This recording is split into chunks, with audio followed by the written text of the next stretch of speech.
Sunshine News Blast.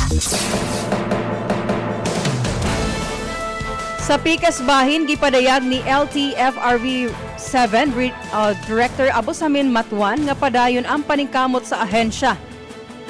Aron matabangan ang mga driver o operators nga naapektaran sa pagsaka sa presyo sa lana. Matod niya, ilang gisusi ang posibleng fare adjustment o subsidiya samtang nagpadayon ang koordinasyon sa ubang ahensya sa gobyerno aron mapaspasan ang paghatag og ayuda sa mga PUV drivers.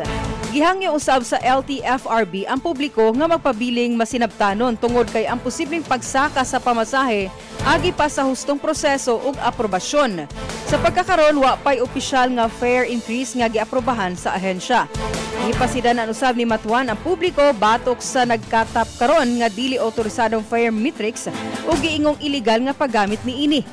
Gidasig ang mga pasaheros nga i-report gilayon ang sobra nga pagpanukot samtang paligunon sa LTFRB ang monitoring sa mga PUV ilabi na sa umaabot nga Lenten season aron masiguro ang saktong plite ug kaluwasan sa mga biyahero.